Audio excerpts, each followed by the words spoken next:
मौनान्मुखः प्रवचनपटु वाचको जल्पको वा दृष्टः पार्श्वे भवति च वशन् दूरतोऽपि प्रगल्भः क्षान्त्याभिरो यदि न सहते प्रायशो नाभिजातः सेवाधर्म परमगहनो योगिनाम् अपि अगम्यः। सेवक की यात्रा में जीवन बहुत कठिनाई भरा है।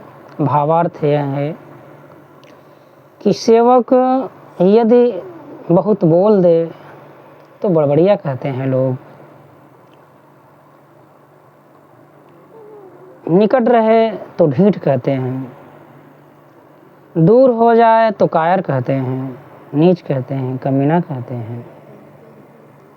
पास में हो जाए तो ढीठ, दूर हो जाए तो डरपोक, बोल दे तो बड़बड़िया, ना बोले मौन रहे तो चुप्पा। सेवा धर्म योगियों के लिए भी बहुत कठिन है। किसी कंदराओं में रह कर के, किसी आश्रम में रह कर के, जंगलों में रह कर के योग करना, तप करना आसान है, लेकिन सेवक के लिए सेवा करना बहुत ही दुर्बोध है। इसीलिए कि सेवा धर्म परम गहनो योगिनाम् अपि अगम्यः। विद्या की महिमा का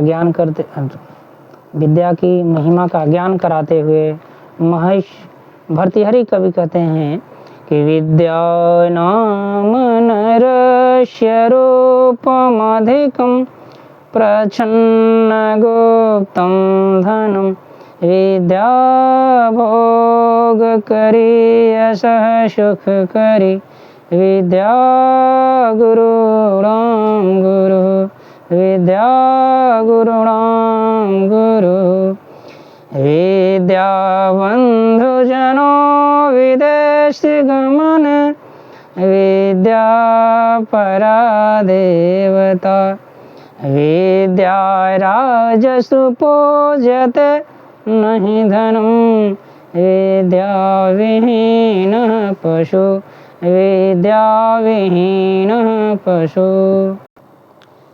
इसी के क्रम में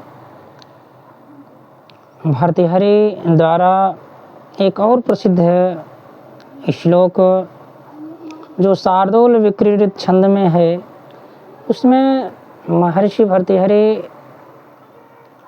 अपने नीत शतकम में सत्संग की महिमा बताते हुए कहते हैं कि जाड्यम धियो हरति सिंचति वाचि सत्यम सत्संगति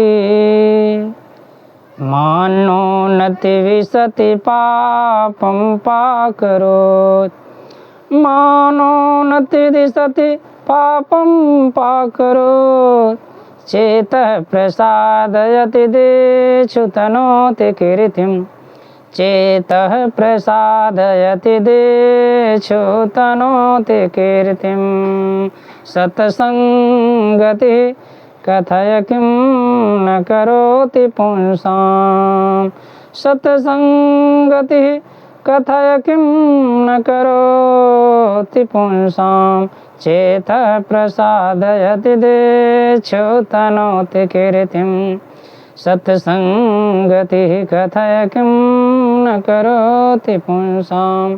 अर्थात सत्संगति ऐसा कौन सा कार्य है जो भला नहीं करते। अर्थात प्रत्येक व्यक्ति, वर्ग, समाज यदि सत्संगति पा जाने पर वह अवश्य ही सुधर जाता है। अन्य उक्तियाँ भी कही गई है कि सठ सुधरहि सत्संगति पाई सठ सुधरहि संगति पाई।